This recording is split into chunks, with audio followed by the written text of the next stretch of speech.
Nah, kontribusi umat Islam ini kemudian jangan nanti implikasinya karena tidak tahu kita akhirnya disebut sebagai panggung, padahal kita adalah punya kontribusi, punya peran besar juga dalam sejarah perjuangan baik dalam masa kerajaan sampai dengan masa revolusi. Sejak dulu seorang sosok Anang Ramli ya, ketika bergerilya, ketika berjuang bahkan dengan risiko nyawa ya, itu nggak melihat sekedar agama, tidak melihat bahwa saya Islam berjuang untuk Islam, tidak, dia berjuang untuk Bali.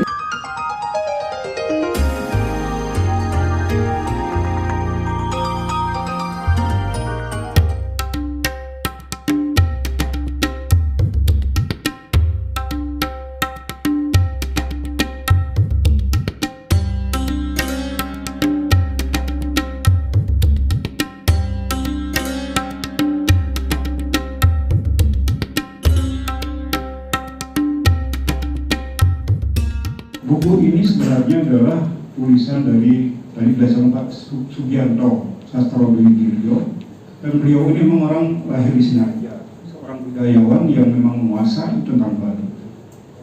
Tadi sudah Pak menyampaikan apa kapasitas beliau itu.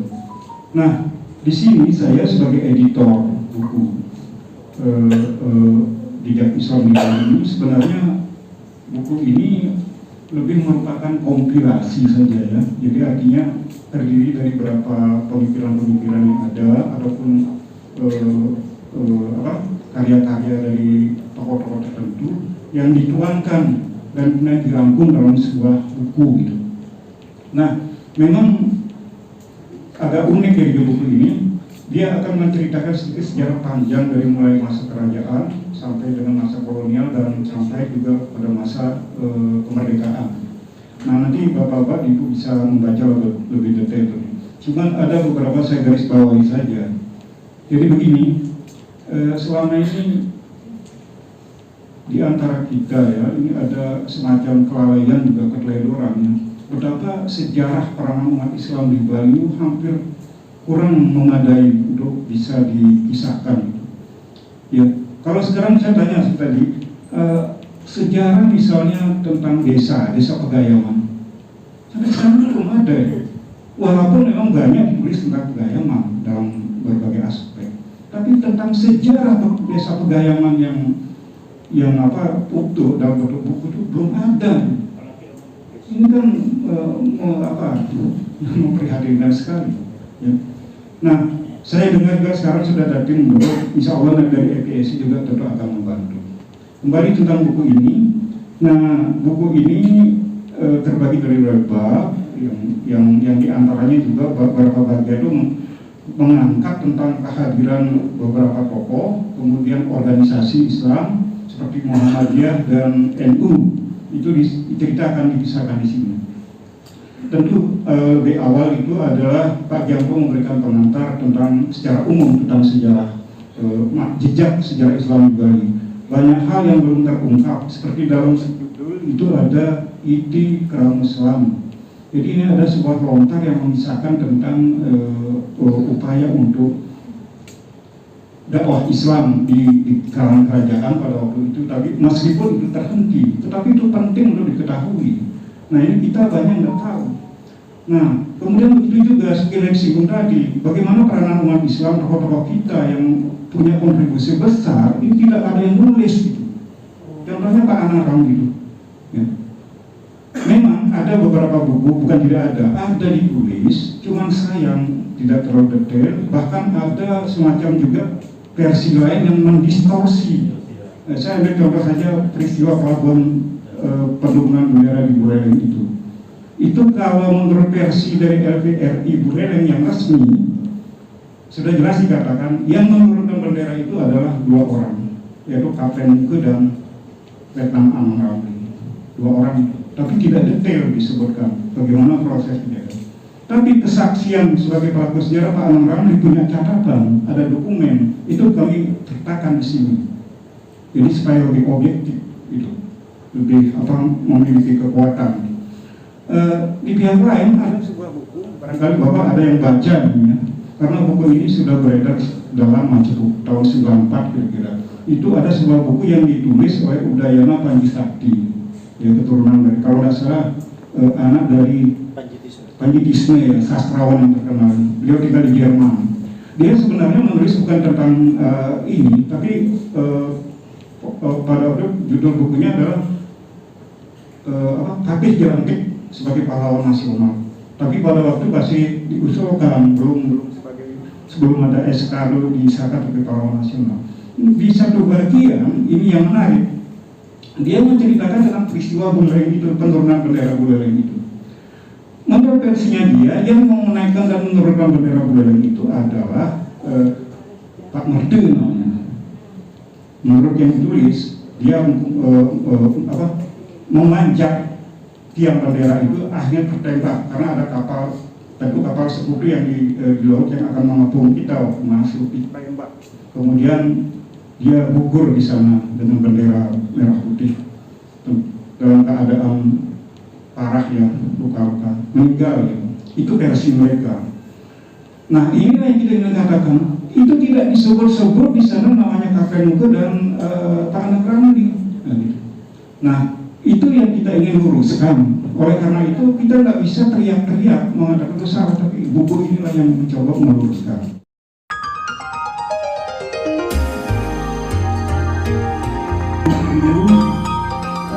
Kejelahan keserang ini. Ketika walaupun saya sudah 30 tahun lebih di Jakarta, sering yang namanya libur itu anak-anak pasti ke Bali. Pokoknya libur keluarga pasti ke Bali.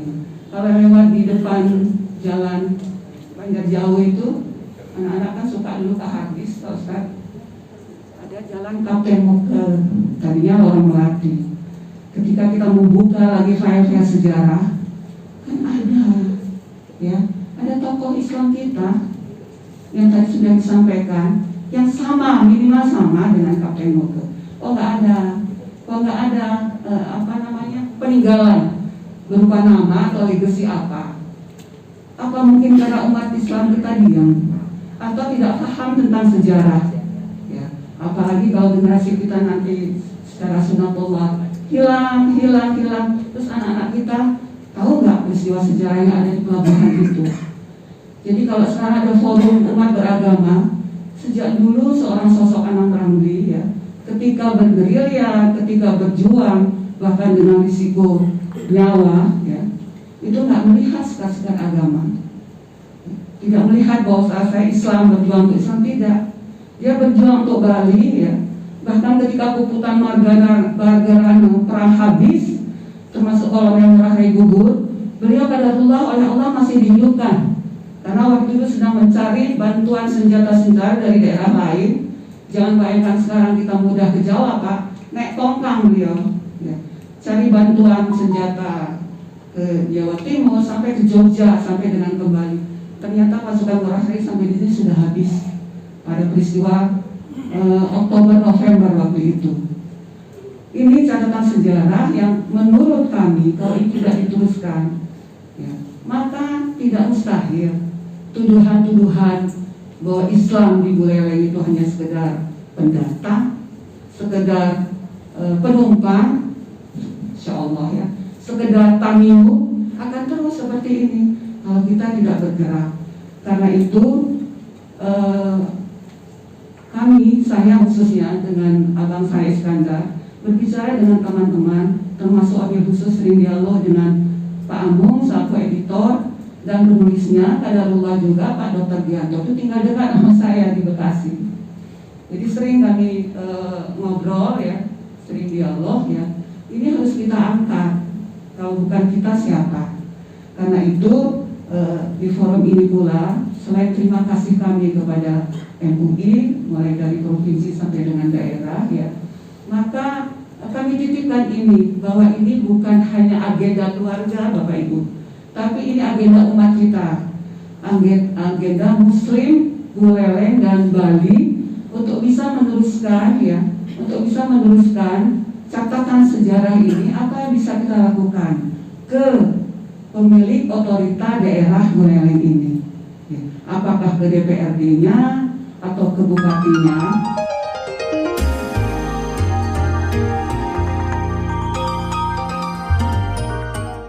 Berdirinya forum pemerhati sejarah Islam yang tugasnya adalah mendokumentasi perjalanan sejarah umat Islam di Bali. Maka dari itu umat Islam bukan dikatakan dautukan, tetapi ikut membedah Bali, ikut membangun Bali. Maka dari itu selama ini kami berkunjung ke seluruh Bali, dan kami sudah mempunyai komunitas kampung Islam seluruh Bali. Ada 107 kampung Islam. Bahkan di Buleleng ini ada 13 kampung yang menjadi komunitas kami. Maka dari itu kami mohon kepada pengurus MUI, mohon dengan hormat sekiranya kami didukung untuk pergerakan kami melalui Forum Komunitas Sejarah Islam, yang utamanya nanti akan kita tulis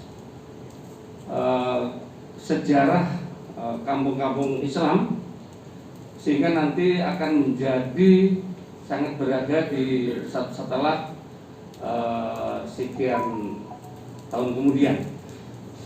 Nah, lebih penting adalah dari Puri-Puri pada saat ini sangat mendukung dengan program kami. Oleh karena ini kami membawakan program harmoni.